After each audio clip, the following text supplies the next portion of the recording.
ఆదిలాబాద్ పార్లమెంటుపై ఎగిరేది కాంగ్రెస్ జెండానే అన్నారు కాంగ్రెస్ అభ్యర్థి ఆత్రం సుగుణ.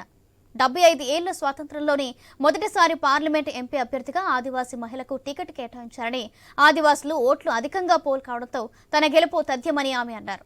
తెలంగాణ ప్రజలను బీఆర్ఎస్ పార్టీ మోసం చేసింది కాబట్టి కాంగ్రెస్ పార్టీకి పట్టం కట్టారని, కేంద్రంలో 10 ఏళ్ల కంటే ఎక్కువగా ఏ పార్టీ పాలించలేదని తెలిపారు. ఈసారి కూటమి గెలవడం ఖాయమని, రాహుల్ గాంధీ ప్రధానమంత్రి అవడం పక్కా అంటున్న సుగుణతో మా ప్రతినిధి శ్రీనివాస్ ఫేస్ టు ఫేస్. జరిగిన 4వ విడత పార్లమెంట్ ఎన్నికలకు సంబంధించి మరికొద్ది గంటల్లోనైతే ఇటు కౌంటింగ్ ప్రక్రియనైతే ప్రారంభం కానుంది. గతంతో పోల్చుకుంటే ఈసారి ఆదిలాబాద్ పార్లమెంట్లో ఓటింగ్ శాతం పెరగడంతో అయితే ప్రధాన పార్టీ అభ్యర్థులు అయితే తమ గెలుపుపై అయితే లెక్కలు వేసుకున్న పరిస్థితులు అయితే ఉన్నాయి. ప్రస్తుతానికి మనకు అందుబాటులో కాంగ్రెస్ పార్టీ అభ్యర్థి ఆత్రం సుగుణ ఉన్నారు. ఆమెను అడిగి తెలుసుకుందాం. మేడం చెప్పండి, మొట్టమొదటిసారిగా ఒక మహిళా అభ్యర్థిగా మీరు పోటీ చేశారు. ఈసారి ఓటింగ్ శాతం కూడా 3% అయితే పెరిగిన సందర్భాలు ఉన్నాయి. ఎలా ఉంది, మీకు గెలుపుకి ఎటువంటి అవకాశాలు ఉన్నాయి అనుకుంటున్నారు? మీరు అన్నట్టుగా గతంలో 11 లక్షల చిల్లర ఓటింగ్ జరిగింది పార్లమెంటు, ఆదిలాబాద్ పార్లమెంట్లో. ఈసారి మాత్రము 12 లక్షల చిల్లర ఓటింగ్ జరగడం జరిగింది. అందులో మహిళల ఓట్లు ఎక్కువగా పోల్ అవ్వడం అనేది కూడా ఈసారి జరగడం అనేది జరిగింది. కాంగ్రెస్ పార్టీ ఆదిలాబాద్ పార్లమెంట్ నుంచి తప్పకుండా విజయం సాధిస్తుందనేటువంటి ఒక గట్టి నమ్మకం మాకుంది. ఎందుకంటే గతంలో కూడా మేము అసెంబ్లీ ఎన్నికల్లో కూడా అందరూ కూడా కాంగ్రెస్ పార్టీకి ఓటేసి రాష్ట్రంలో మేము ప్రభుత్వాన్ని నిలబెట్టుకున్నాం.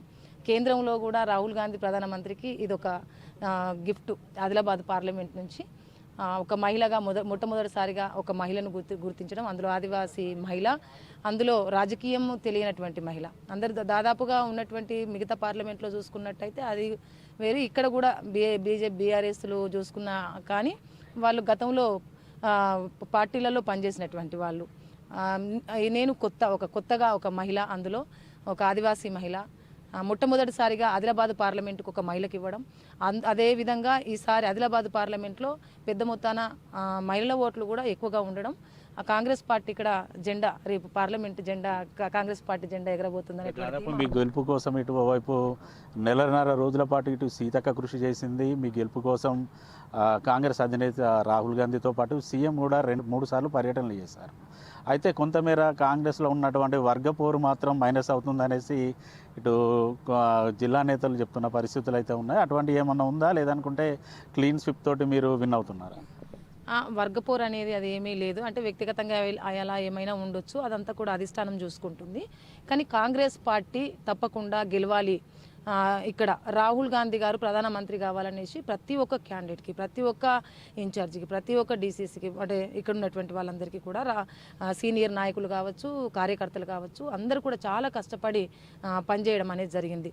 ఎందుకంటే 4 బీజేపీలు, 2 బీఆర్ఎస్లు, ఒకటే ఇక్కడ కాంగ్రెస్ ఖానాపూర్ ఒకటే రావడం జరిగింది. కాబట్టి అందుకనే తప్పకుండా ఆదిలాబాద్ పార్లమెంట్ నుంచి ఈసారి కాంగ్రెస్ విజయం సాధించాలనేటువంటి ఒక లక్ష్యంతో ప్రతి ఒక్క కార్యకర్త గడప గడప తిరిగి 6 గ్యారంటీలను ఇంటింటికి తెలియజేస్తూ గతంలో కాంగ్రెస్ పార్టీ ఏమైతే చేసిందో, ఉద్యోగాలు కావచ్చు, ఉపాధులు కావచ్చు, రోడ్లు కావచ్చు, ప్రతి ఒక్కటి కూడా గత 10 సంవత్సరాల క్రితం కాంగ్రెస్ పార్టీ ఏం చేసిందో అంత కూడా ప్రజలందరూ కూడా తెలుసుకున్నారు, చైతన్యవంతులు అయ్యారు. కాబట్టి అందుకనే ఈసారి తప్పకుండా కాంగ్రెస్ పార్టీ ఇక్కడ విజయం సాధిస్తుంది.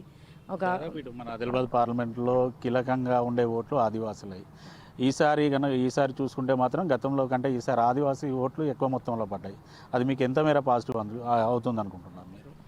తప్పకుండా మాకు అంటే ఆదివాసీ ఓట్లందరూ కూడా, ఎందుకంటే గతంలో కూడా అసెంబ్లీ ఎన్నికల్లో కూడా కాంగ్రెస్ పార్టీకే ఓటేసి గెలిపించడం జరిగింది. ఇప్పుడైతే ఒక ఆదివాసీ బిడ్డను, మొట్టమొదటిసారిగా ఒక మహిళను కాబట్టి అందుకే గతంలో ఉద్యమాల్లో ఉన్నప్పుడు మా అందరితో కలిసిమెలిసి ఉన్నటువంటి ఒక మహిళ, అందులో మొట్టమొదటిసారిగా ఒక ఆదివాసీ బిడ్డకు ఒక మహిళకి ఇవ్వడం అనేది కాంగ్రెస్ పార్టీ ఇచ్చింది. కాబట్టి తప్పకుండా ఆమె ఓటేసి గెలిపించాలి అనేటువంటి ఒక లక్ష్యంతో ఆదివాసులందరూ కూడా ఉన్నారు. అదేవిధంగా ఆదివాసులే కాదు, అన్ని సబ్బండ వర్గాల ప్రజలందరూ కూడా ఒక ఆదివాసీ బిడ్డకి, ఒక మహిళకి మొట్టమొదటిసారిగా మనకు 75 సంవత్సరాలు అయింది స్వతంత్రం వచ్చి, అయినా కానీ ఎప్పుడు ఏ పార్టీ కూడా ఇవ్వలేదు, ఏ పార్టీ కూడా గుర్తించలేదు. కానీ ఒక మహిళను గుర్తించి ఈరోజు ఇచ్చింది. కాబట్టి అందులో కాంగ్రెస్ పార్టీ అంటే ఈక్వాలిటీ, అందరినీ ఒక సెక్యులిజం పార్టీ.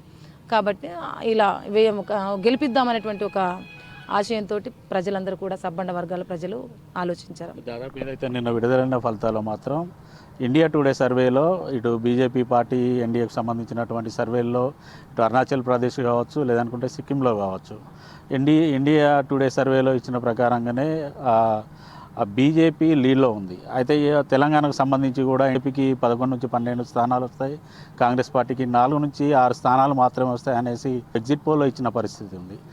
మరి ఈ రేపుగా జరుగుతున్నటువంటి కౌంటింగ్ తర్వాత ఇండియా టుడే ఇచ్చిన ఎగ్జిట్ పోల్గానే ఉంటుందా, ఎగ్జాక్ట్ పోల్ అవుతుందా? అది ఎగ్జిట్ పోల్ కాదు, ఎగ్జిట్ పోల్ అవుతుందండి. ఎందుకంటే అవన్నీ కూడా వాళ్ళ సర్వేలు మేము కరెక్ట్ అనుకోవట్లేదు. వాళ్ళు ఎక్కడ సర్వే చేశారు, గ్రౌండ్ లెవెల్లో సర్వే చేయాలి, రోడ్ మీద ఎవరినో అడిగి సర్వే కాదు కదా. మేము ఆ సర్వే తప్పు పడుతున్నాం. మేము తప్పకుండా మేము రాహుల్ గాంధీ గారు ప్రధానమంత్రి అవుతారు. మనం చూసుకున్నట్టయితే గత సంవత్సరాల్లో మనం చూసుకున్నట్టయితే ఏది కూడా 10 సంవత్సరాలే దేశాన్ని కానీ రాష్ట్రాన్ని కానీ పరిపాలన జరిగిందనమాట. ఈసారి మోదీ 3 సార్లు పరిపాలన చేస్తారని మేము అనుకోవట్లేదు అనమాట. తప్పకుండా రాహుల్ గాంధీ గారు ప్రధానమంత్రి అవుతారు.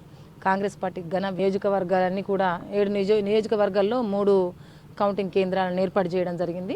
అన్నీ కూడా పర్యవేక్షించడం జరిగింది. ఇక్కడ అధికారులు కూడా చాలా బాగానే ఏర్పాట్లు చేయడం అనేది జరిగింది. ఇంకా ఏర్పాట్లు చేస్తున్నారు. మార్నింగ్ కల్లా నైట్ కల్లా పూర్తి ఏర్పాట్లు చేసేస్తామనేసి చెప్పడం జరిగింది. బాగానే ఏర్పాట్లు కూడా బాగానే ఉన్నాయి.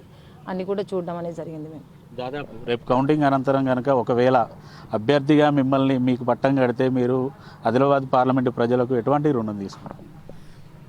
గతంలో ఉద్యమాలు చేస్తున్నటువంటి క్రమంలో కూడా నేను చాలా రకాలైనటువంటివి అనుభవం నాకు. రోడ్డు సమస్యలు కావచ్చు, వాటర్ సమస్య కావచ్చు, హెల్త్ సమస్య కావచ్చు, ఈ సమస్యలతో ప్రజలందరూ కూడా ఇక్కడ ఉన్నటువంటి ఆదివాసీ విలేజెస్ ఎక్కువగా ఇక్కడ ఈ ఆదిలాబాద్ ప్రాంతంలో అక్కడ ఆ సమస్య health and education and road రవాణా ఇవి చాలా ఇంపార్టెంట్.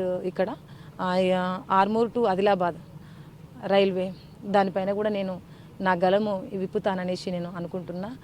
సిమెంట్ ఫ్యాక్టరీ దానిపైన కూడా అంటే కార్మికులు రేపు పనిచేసుకొని బతకడానికి ఉద్యోగ అవకాశాలు దొరుకుతాయి కాబట్టి ఇవన్నీ కూడా. ఒక యూనివర్సిటీ కూడా నేను గతంలో ఫైట్ చేయడం అనేది జరిగింది. గిరిజన యూనివర్సిటీని ఏర్పాటు చేయాలనేసి వీటిపైన నేను ఇప్పుడు ప్రశ్నిస్తాననేసి నేను అనుకుంటున్నా. తప్పకుండా ఆదిలాబాద్ పార్లమెంటు ప్రజలకు అందరికీ కూడా సబ్బండ వర్గాలకి న్యాయం చేయడానికి నిత్యం పనిచేయడానికి నేను మరి ఉద్యోగాన్ని కూడా రీజన్ చేసి రావడం జరిగింది. ఎల్లవేళలా అందుబాటులో ఉంటూ నిత్యం వాళ్ళ కొరకు పనిచేస్తాను. ఏ సమస్య ఉన్నా ఆ సమస్య పట్ల ఎప్పటికప్పుడు స్పందిస్తూనే ఉంటాననేసి ఒక లక్ష్యం పెట్టుకొని రావడం జరిగింది. ఈ పార్లమెంట్ ఎన్నికల్లో ఖచ్చితంగా ఆదిలాబాద్ పార్లమెంటుపై కాంగ్రెస్ పార్టీ జెండాను ఎగురుతుంది. కాంగ్రెస్ పార్టీ అభ్యర్థి ఆత్రం సుగుణన్ అయితే ధీమా అయితే వ్యక్తం చేస్తుంది. వీడియో జర్నలిస్ట్ రమేష్తో శ్రీనివాస్, ఐ న్యూస్, ఆదిలాబాద్ జిల్లా నుండి.